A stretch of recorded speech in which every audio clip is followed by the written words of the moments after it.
Now we discuss the examples of exercise 7a. Example third is evaluate integral cos inverse sin x dx.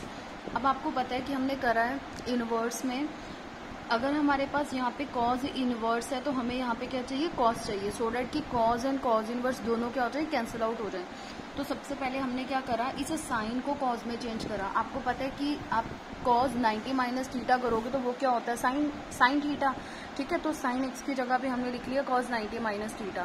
Then cos और cos inverse दोनों cancel हो गए। कभी भी ऐसे cancel out का आपने शो नहीं करना, डायरेक्ट लिखना है। कॉज और कॉज इनवर्स कैंसिल हो गए तो हमारे पास रेस्ट क्या रह गया, π/2 माइनस एक्स। अब इन दोनों का आपने क्या करना है, इंटीग्रल करना है। तो दोनों को आप सेपरेट कर दो या डायरेक्ट कर दो, वो कोई इशू नहीं है। π/2 क्या है, कांस्टेंट क्वांटिटी है, तो इसको इंटीग्रल से बाहर ले लो, अंदर क्या रह जाएगा, dx and minus integral x dx as it is. π/2 as it is, dx का इंटीग्रल क्या होता है x, और x का इंटीग्रल क्या होगा, इसकी पावर कुछ नहीं है, मतलब क्या होगी, पावर 1, तो इसमें एक ऐड वही पावर नीचे प्लस कांस्टेंट, तो ये क्या हो जाएगा x²/2। देन ये हमारे पास क्या हो जाएगा इसका answer. Then example fourth is write the value of integral second x into second x plus tan x। तो ये क्वांटिटी है हमारे पास। सो सबसे पहले हमने क्या करा, इस ब्रैकेट को ओपन कर लिया। आप सेकेंड को सेकेंड के साथ मल्टीप्लाई करोगे, वो क्या हो जाएगा, second square x. Then second को tan के साथ करोगे, वो क्या होगा, second x tan x। Then दोनों इंटीग्रल्स आप सेपरेट कर दो, ये हो जाएगा second square x and this is second x tan x। अब आपको पता है हमने करा है कल ही कि जो इंटीग्रल सेकेंड स्क्वायर एक्स है वो क्या होता है, tan x, और integral second x tan x क्या होता है, secant x plus c। Example fifth है हमारे पास, evaluate integral 1 minus sine x divided by cos square x dx। तो सबसे पहले हमने क्या करा, जो डिनोमिनेटर में कॉस स्क्वायर एक्स है उसको सेपरेट कर दिया इन दोनों टर्म्स के साथ। सो 1 के नीचे भी आपने कॉस स्क्वायर एक्स डिवाइड कर दिया और साइन एक्स के नीचे भी आपने कॉस स्क्वायर एक्स डिवाइड कर दिया, ठीक है। आपको पता है कि जो 1/cos x होता है वो किसका रेसिप्रोकल होता है, सेकेंड का। सो 1/cos स्क्वायर एक्स क्या हो गया, सेकेंड स्क्वायर एक्स, ऊपर जाके ये सेकेंड बन जाएगा। देन यहाँ पे क्या है, sine x divided by cos square x. अब ये क्या है, दो कॉस स्क्वायर एक्स है, तो एक आपने इधर दे दिया, मतलब दोनों को अलग लिख दिया। कॉस स्क्वायर एक्स है तो आपने क्या लिख दिया इसको, cos x. Sine upon cos क्या होता है, टैन, और 1 अपॉन कॉस क्या होता है, सेकेंड, ठीक है। अब देखो इन दोनों का डायरेक्ट फॉर्मूला बन गया, सेकेंड स्क्वायर एक्स का क्या होता है tan x, और सेकेंड एक्स tan x का क्या होता है, secant x plus c। Then example 6 है हमारे पास, evaluate integral 2/3 cos x divided by sine square x. So वैसे ही आपने सेम करना है, 2/3 जो कांस्टेंट है उसको आप बाहर निकाल लो, नीचे क्या है, साइन स्क्वायर एक्स है, तो दो साइन हो गए एक्स, तो 1/sin x and sin x दोनों अलग कर लिया, ऊपर क्या है cos x। अब 1 अपॉन साइन क्या होता है, कॉसिकेन, cos x upon sin x क्या होता है, cot x। अब आपको पता है कि जो integral cosecant x cot x है उसका फॉर्मूला क्या होता है, minus cosecant x plus c, quantity add कर दी आपने।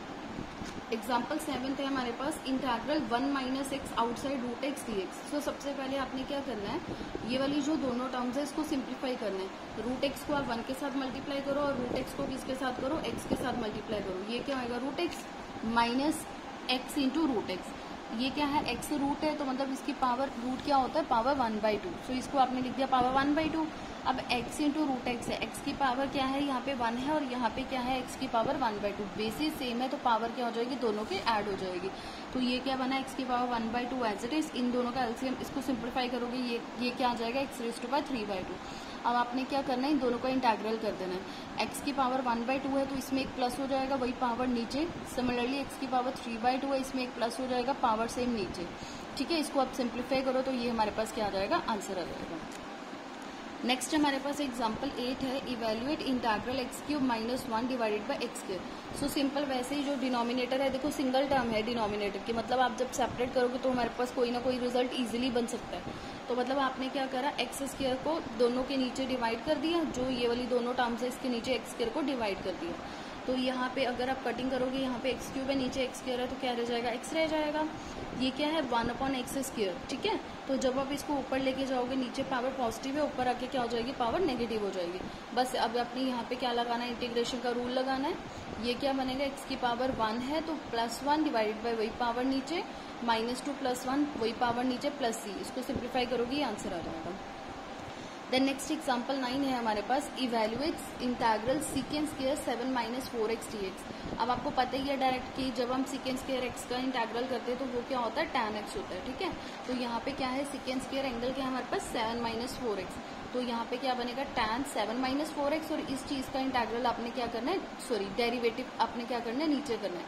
7 का डेरिवेटिव 0 हो गया और माइनस 4x का डेरिवेटिव कितना होता है, -4। ये हमारे पास आंसर हो जाएगा। नेक्स्ट एग्जांपल 10 है हमारे पास, evaluate integral sine square x divided by 1 plus cos x dx। अब अगर आप देखोगे इसमें जो डिनोमिनेटर है, डिनोमिनेटर में दो टर्म्स हैं, ठीक है, तो ऊपर सिंगल टर्म है, तो मतलब सेपरेट करके सेपरेट हो नहीं सकती ये दोनों टर्म्स, क्योंकि अगर ऊपर दो टर्म्स हैं और नीचे एक टर्म है तो आप आराम से इन दोनों को डिवाइड कर सकते हो, बट यहाँ पे नहीं हो सकते और ना ही इस चीज़ का इंटीग्रल पॉसिबल हो पा रहा है। तो हमने क्या करा, नीचे कॉज है ऊपर कॉज बनाने की कोशिश करी, ठीक है। आपको पता है कि हमारे पास आइडेंटिटी होती है कि sine square theta plus cos square theta क्या होता है, 1 होता है, ठीक है। तो यहाँ से जब आप साइन स्क्वायर थीटा की वैल्यू निकालोगे वो क्या आएगी, 1 माइनस कॉस स्क्वायर थीटा। तो इस साइन स्क्वायर एक्स की जगह पे आपने पुट कर दिया 1 minus cos square x divided by 1 plus cos x. अब हमारे पास फॉर्मूला होता है ए स्क्वायर माइनस बी स्क्वायर का, वो क्या होता है, minus b into a plus B. यही फॉर्मूला आपने यहाँ पे लगा देना है। ये क्या है, 1 square minus cos square x, तो ये क्या हो जाएगा, a minus b into a plus b. नीचे क्या पड़ा, 1 प्लस कॉस एक्स, तो ये वाली क्वांटिटी कैंसिल होगी, अंदर rest becomes 1 minus cos x. 1 का इंटीग्रल x, कॉस एक्स का इंटीग्रल क्या होता है, साइन एक्स प्लस सी, ये आंसर, ठीक है। अब हमारे पास नेक्स्ट एग्जांपल 11 है, evaluate integral sine cube x plus cos cube x divided by sine square x into cos square x dx. अब देखो अगर नीचे जो टर्म है वो सिंगल टर्म है, मतलब कोई टर्म प्लस माइनस में नहीं है, तो आप इजीली जो डिनोमिनेटर है उसको सेपरेट कर सकते हो। सो वैसे ही सेम जो हमने पीछे फंडा लगाया, इस टर्म को इसके नीचे डिवाइड कर दो और इस टर्म को इसके नीचे डिवाइड कर दो, दोनों टर्म्स ऐसे लग हो जाएंगे। फिर जो भी टर्म्स कैंसिल आउट होती हैं उसको आप कैंसिल करो। जैसे यहाँ पे ऊपर है साइन क्यूब एक्स, नीचे है साइन स्क्वायर एक्स, तो एक साइन कैंसिल हो जाएगा, ऊपर आ जाएगा साइन एक्स और ये वाला cos square x as it is. Similarly यहाँ पे क्या है, cos cube x divided by cos square x, तो एक कॉस कैंसिल हो जाएगा, तो रेस्ट क्या रह जाएगा, cos x divided by sine square x. अब नीचे क्या है, 2 कॉस स्क्वायर एक्स है, तो इसको आप कैसे लिखोगे, cos x into cos x. यहाँ पे क्या है, 2 साइन स्क्वायर एक्स है, तो इसको कैसे लिखोगे, sine x into sine x. Sine upon cos is tan, 1 upon cos is secant, cos upon sine is cot and 1 upon sine is cosecant. बस डायरेक्ट अब ये फॉर्मूलाज बन के इनका इंटीग्रेशन क्या होता है, integral secant x tan x का क्या होता है, secant x, cosecant x cot x का क्या होता है, minus cosecant x plus c. ये मल्टीप्लाइंग है तो आगे पीछे हो सकता है, उसका कोई इशू नहीं है। देन एग्जाम्पल 13 का हमारे पास फर्स्ट पार्ट है, integral root of 1 plus cos 2x dx, ठीक है। अब आपने क्या करना है, इस टर्म को, रूट है, देखो अगर रूट ना होता तो आप डायरेक्ट इसका इंटीग्रल कर लेते, बट यहाँ पे क्या है, रूट है, तो रूट वाली टर्म को एक चीज और भी आपने ध्यान देनी है कि जब हम देखो यहाँ पे सपोज करो कि x की पावर क्यूब है, ठीक है, तो हम क्या करते हैं, x की पावर 4/4 और x का नीचे डेरिवेटिव करते हैं, वो क्या होता है 1। कभी भी अगर जो भी आप डेरिवेटिव करते हो, ठीक है, नीचे हमेशा कांस्टेंट आना चाहिए, वेरिएबल नहीं आना चाहिए, ये चीज आपने ध्यान रखनी है, ठीक है। जब भी आप किसी भी क्वांटिटी का डेरिवेटिव नीचे लिख रहे हो तो वो हमेशा कांस्टेंट आना चाहिए, उसमें कोई वेरिएबल नहीं आना चाहिए, एक्स वाली टर्म। अब बच्चे क्या करते हैं, यहाँ पे कहते हैं कि मैम 1 प्लस कॉस 2x की पावर 1 प्लस कॉस 2x की पावर 1/2 है, तो वो क्या करते हैं, इस टर्म में प्लस 1/2 कर देते हैं, 1/2 प्लस 1 नीचे कर देते हैं और इस टर्म का नीचे डेरिवेटिव कर देते हैं, तो साइन कॉस 2x का वो लिख देते हैं minus sign 2x into 2। But ये गलत है, कभी भी जो वेरिएबल है वो आपने नीचे नहीं लिखना, हमेशा नीचे कांस्टेंट क्वांटिटी आएगी, मतलब ये वाली जो प्रॉपर्टी है वो इस इंटीग्रल पे वेरीफाई नहीं होती। तो हमारे पास फॉर्मूला होता है कि 1 प्लस कॉस 2 थीटा का क्या होता है, 2 cos square theta. 1 plus cos 2 theta का फॉर्मूला क्या होता है हमारे पास, 2 कॉस स्क्वायर थीटा, ठीक है। तो यहाँ पे आपने लगा दिया 2 कॉस स्क्वायर एक्स, √2 आ जाएगा, ये कॉस स्क्वायर एक्स का क्या होता है, कॉस एक्स, √2 बाहर निकाल दिया, इंटीग्रल कॉस एक्स का इंटीग्रल क्या होता है, sine x, √2 as it is plus c. अब नेक्स्ट हमारे पास है इसका second part, integral root of 1 plus sine 2x dx। अब देखो इसका तो कोई फॉर्मूला होता नहीं, बट आप इनवर्स में इसको ऑलरेडी सेट करके आए हो, तो वैसे ही आपने सेम सेट करना है। साइन 2x का फॉर्मूला क्या होता है, 2 साइन एक्स कॉस एक्स, और आपको पता है कि यहाँ पे एंगल एक्स एक्स है, तो यहाँ पे 1 की जगह पे आपको क्या लिखना है, एंगल एक्स एक्स की फॉर्म में आइडेंटिटी लगानी है।